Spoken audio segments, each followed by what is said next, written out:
Hi everyone, welcome back to my channel. আমি Jhuma life inside চ্যানেলে তোমাদের সবাইকে ওয়েলকাম। আর দেখো, এখন আমরা যেটা আমি তোমাদেরকে বলেছিলাম যে আবার রিসেপশনের বা বিয়ের ফটোগুলো ভিডিওটাও তোমাদেরকে দেবো, তো সেই মতো আমি আমার সেকেন্ড ভিডিওটা দিয়ে দিলাম। আর এখানে এখন সিঁদুরদান হচ্ছে। আমরা বরযাত্রী গিয়েছিলাম, একটু লেট হয়ে গেছিলো, আর বিয়েটা ছিল খুব সকালের মধ্যে, তাই মানে সন্ধ্যার মধ্যেই তো তাড়াতাড়ি বিয়েটা অনুষ্ঠানটা তাড়াতাড়ি হয়ে গেছিলো। একসাথেই গেছিলাম, কিন্তু ততক্ষণে আমরা টিফিন খাচ্ছিলাম, বসেছিলাম, ততক্ষণে ওরা বিয়েতে বসে গেছিলো। আর খুবই বিয়ে যখন বেরোচ্ছিল সেই ক্লিপসটা নেওয়া হয়নি, কারণ আমরা ওই রেডি হতে আমাদের অনেকটা দেরি হয়ে গেছিলো সবার। ওই আসলে কি বলো তো, ওই আমাদের বাড়িতে মানে যাক আমি বলেছি যে এই বিয়ের সম্বন্ধে সাজাসাজির সম্বন্ধে আমার একটু আইডিয়া আছে এইসব ব্যাপারে। ওই জন্য সবাই কী করে, ওই যখনই কোনো অনুষ্ঠান হবে সবাই ওই আমার কাছে রেডি হওয়ার জন্য বসে থাকে। এবার একটা মানুষ কতজনকে আর রেডি করব বলো, একটার পর একটা করে যাচ্ছে, আর কেউ না ভয়ে না শাড়ির একটা পিন আপও করছে না, ভাবছে না যদি ভুল হয়ে যায় ওই দিদি ভালো করবে। এবার এইভাবে আমার যে দিদি তারাও বলছে আমাদের আগে করে দে, এইভাবে দেরি হয়ে গেছিলো অনেকটাই। একজন মিলে করছিলাম। আর সেদিনকে কোনো বাইরে থেকে মেকআপ আর্টিস্ট আসেনি, সেটা রিসেপশনের দিনই এসেছিলো। তো সেই হিসেবে আমাদের একটু দেরি হয়ে গেছিলো যেতে। আর এখন বউ চলে এসেছে, এটা নেক্সট দিন সকালবেলা। তো আমাদের বাড়িতে একটা নিয়ম আছে যে বর বউ যখন আসে তখন ওই বরের বোন বা দিদি আর জামাইবু মিলে তাদেরকে কোলে করে ঘরে ঢোকায়। তো আমার তো হাজব্যান্ড তখনও যায়নি, তাই আমার একটা বোনের বর ঢুকালো, আর বোন বলল না দিদি আমি পারবো না, তুমিই ঢুকাও।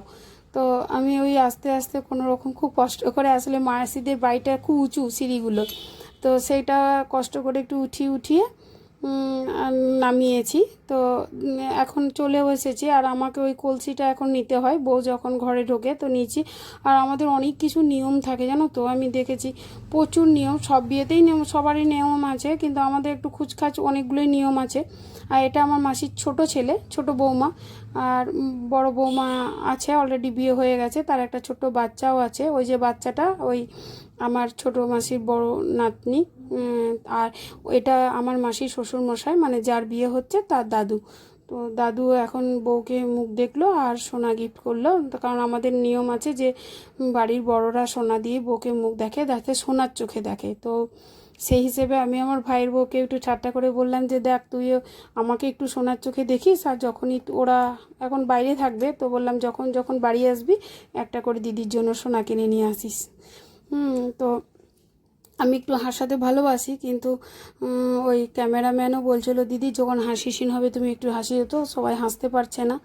তো এই হিসেবে ভালো লাগে হাসি হাসি কথা বলতে। ভাইয়ের বউগুলোও আমাকে খুব ভালোবাসে, বৌদি দিদি সবাই আমাকে ভালোবাসে। আর এখানেও এই হাসি ঠাট্টা চলছিল। আর এখানে আমাদের কি হয়, ওই বধূবরণের জন্য ওই গালে শেখা একটা নিয়ম আছে, যেটা ওই একটা পানির ডাঁটার মধ্যে একটা ওই তুলো দিয়ে তার মধ্যে তেল লাগিয়ে প্রদীপের শিখা নিয়ে গালে দিতে হয় বরবউকে। তো এটা কি হয় 9 বার রাউন্ড হয়।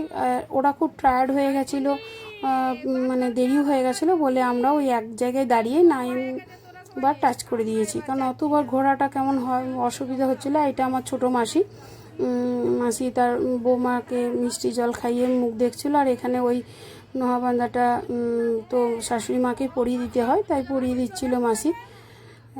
মাসির মানে অনেক মন খারাপের কথা আজকে মানে মাসি বলছিল, সেটাই সবাই একটু ইমোশনাল হয়ে গেছিলো, কারণ আমার দিদা মাসির বিয়ের আগেই মারা গেছিলো। তো সেই হিসেবে মাসি খুব মন খারাপ করে থাকতো।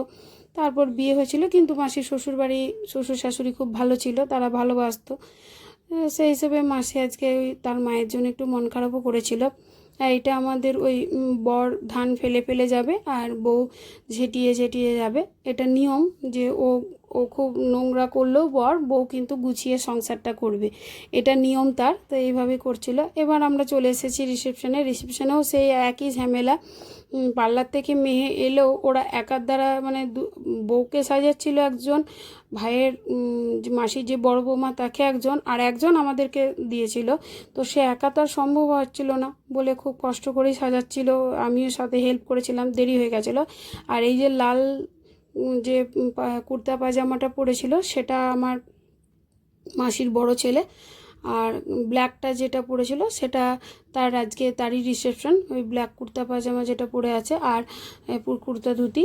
আর এদিকে আমার ভাই ব্ল্যাক শার্ট পরে, আমার ভাই আবার ওই পাঞ্জাবি শেরওয়ানি বা ব্লেজার এসব পরতে একদম পছন্দ করে না, ও বলে বিরক্ত লাগে। আমার ওই শার্ট এতে ঠিক আছে। এটা আমার মাসির বড় বৌমা, আমার ছেলে ওর ফটো শ্যুট করে দিচ্ছে।